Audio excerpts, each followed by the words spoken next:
just talk to me about the sense of people with intellectual disabilities wanting to fit in and then people just taking advantage of that? I think you're so right. All people want to fit in.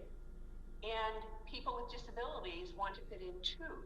But sometimes they perceive themselves as different. Some of that may be because others are perceiving themselves as different. We all want to have friends. So do children and adults with disabilities. And so, unfortunately, sometimes these children and adults make poor decisions. They might believe that someone wants to be their friend, and so they do something that their friend asks them to do. And it certainly was very, very wrong, as it was the situation with the young man. How do you kind of talk to them, or how does a family member or a friend talk to them to make them realize somebody is taking advantage of you? Well, I think you have to begin with talking about with your children. You don't wait till they're 15. You should really start at 13 or 3, actually. Talk about what is bullying. Bullying is when someone may try to do something that's not kind. A 3-year-old understands kindness. And that's, I think, the message we have to talk about from 3 years old up. The message is kindness and acceptance. We need to be kind, whether it's to a person who's a friend or to a member in the community, one of the students in your class. We need to be kind in general. And we have to accept people, accept the fact that there are differences. And we're all different. My hair color may be different than your hair color, but that doesn't make me a better person than you. So we have to preach acceptance. And I think there's a great responsibility on each and every one of us as members of our community. We have to be the ones that are preaching kindness and acceptance. And only if we're doing that will we be able to educate the community at large about children and adults with disabilities.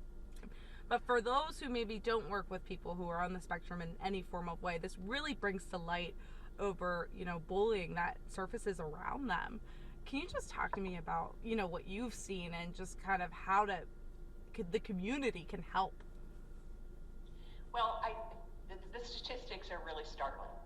1 in 4 children are bullied, and 2 to 3 times as many children with disabilities are bullied. So what do we do as a community? What do we do as parents?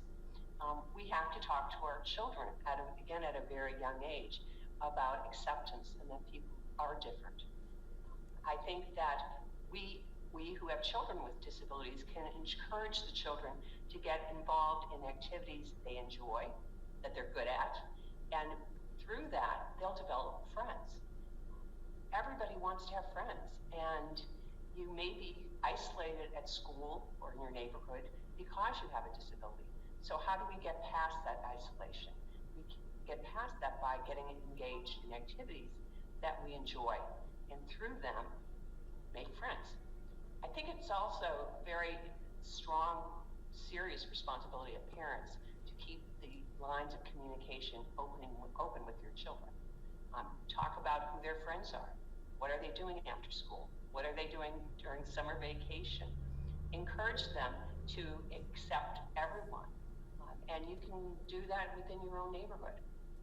When it comes to large groups, like what we saw in that video, a very large group of people, it really could only take one voice to make a difference in that sort of situation. So what would your message be to those people who may be gathering and this sort of situation could come about? I would say to them, to those bystanders who saw that happening, you have a responsibility to yourself and to any young person who's bullying and or being bullied. You need to speak up and say, no, that's wrong. That's not being kind. Stop that. That's what did not happen last night in that situation. And when you think of the number of people who were there and saw it and let it go on, you have to shake your head in disgust because it's so appalling. Is with somebody in the intellectual disability spectrum, can they fully understand what's happening? Can they fully grasp it? Like, there is a firework being thrown at you that could take your life, essentially, if it hits the wrong way. Persons with intellectual disabilities, persons with autism, it's a spectrum.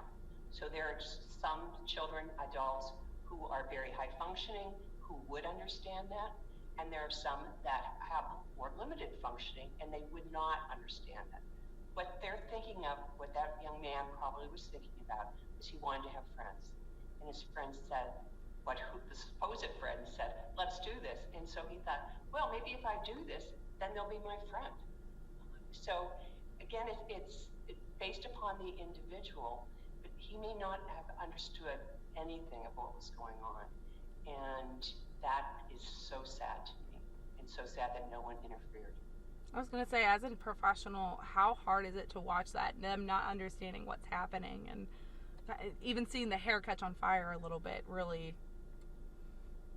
It was a situation I wanted to turn away, obviously. I mean, it had tears in my eyes because I work with children and adults with disabilities every day, and that could have been any one of them. It could have been my son out there who has autism, and he may not have acknowledged that this is what was going on, and would willingly have participated and had no idea what was transpiring. So it was a very, very sad situation to me because I could see so many of our children and adults in a similar situation, and the importance of we, the community, stepping up and saying, no, we will not tolerate this. We will not tolerate people bullying others. If you could give one message to this young man, what would it be?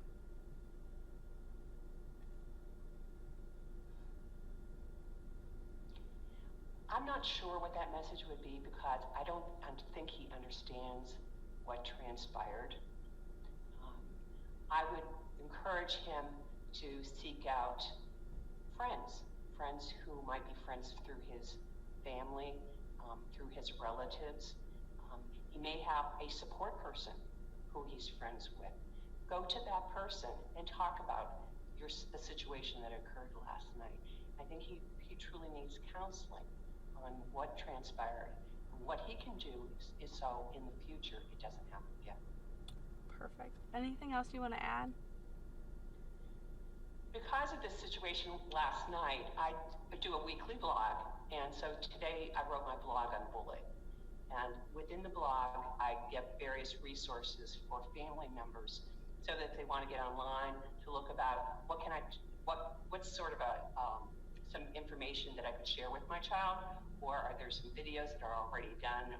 What do I do to prevent bullying? So my blog can be accessed through the Barber website, www.barberinstitute.com.